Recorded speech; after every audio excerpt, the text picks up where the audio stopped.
Hi hello ಎಲ್ಲರಿಗೂ day 3 ವಿಡಿಯೋಗೆ ಸ್ವಾಗತ. ಬೆಳಗ್ಗೆ ಎದ್ದು ಕಾಫಿ ಕುಡಿದು ಅಂಗಡಿಗೆ ಹೋಗೋಣ ಅಂತ ಅನ್ಕೊಂಡಿದ್ದೆ. ಆದರೆ ನನ್ನ ಮಗ ಸಿಕ್ಕಾಪಟ್ಟೆ ಹಠ ಮಾಡ್ತಿದ್ದ. ನೀವೇ ನೋಡಿ ಹೇಗೆ ಹಠ ಮಾಡ್ತಾನೆ ಅಂತೇಳಿ. ಹಠ ಕಡಿಮೆ ಮಾಡಲಿ ಅಂತೇಳಿ ನನ್ನ ಮಗನ ಕರ್ಕೊಂಡು ನಗರ ದೇವತೆ ಅಣ್ಣಮ್ಮ ದೇವಸ್ಥಾನಕ್ಕೆ ಬಂದ್ವಿ. ಮಕ್ಕಳು ಕಾಯೋ ತಾಯಿ ಅಂದ್ರೆ ಅದು ಅಣ್ಣಮ್ಮ. ಇಲ್ಲಿ 3 ತಿಂಗಳು ಪಾಪುಯಿಂದನೂ ಕರ್ಕೊಂಬರ್ತಾರೆ, ಚಿಕ್ಕ ಪಾಪು ಎಲ್ಲ. ನಾವು ನನ್ನ ಮಗ 3 ತಿಂಗಳು ಇದ್ದಾಗ ಕರ್ಕೊಂಬಂದಿದ್ವಿ ಇಲ್ಲಿಗೆ. ಮೊದಲು ಅಣ್ಣಮ್ಮಗೆ ಮೊಸರನ್ನ ಎಡೆ ಹಾಕಿ ನಂತರ ನಾವು ಬಂದು ಕ್ಯೂವಲ್ಲಿ ನಿಂತ್ಕೊಂಡ್ವಿ ದರ್ಶನಕ್ಕೆ ಅಂತೇಳಿ.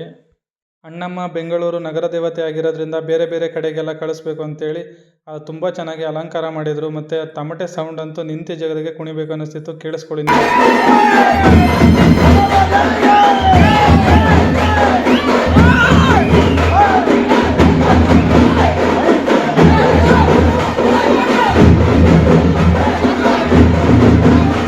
ತಮಟೆ ಸೌಂಡಿಗೆ ನನ್ನ ಮಗನ ಸ್ಟೆಪ್ ಆಗ್ತಾ ಇದ್ದ. ಟೆಂಪಲಿಂದ ಮನೆಗೆ ಬಂದೆ. ಒಂದು ಬ್ಲಡ್ ಆರ್ಟ್ ಆರ್ಡರ್ ಇತ್ತು. ನಿಮಗೂ ಇದೇ ರೀತಿ ಏನಾದರೂ ಬ್ಲಡ್ ಆರ್ಟ್ ಬೇಕಿದ್ರೆ DM ಮಾಡಿ. ಮತ್ತು ಈ ವಿಡಿಯೋ ಇಷ್ಟ ಆಗಿದರೆ ಫಾಲೋ ಮಾಡಿ, ಸಪೋರ್ಟ್ ಮಾಡಿ.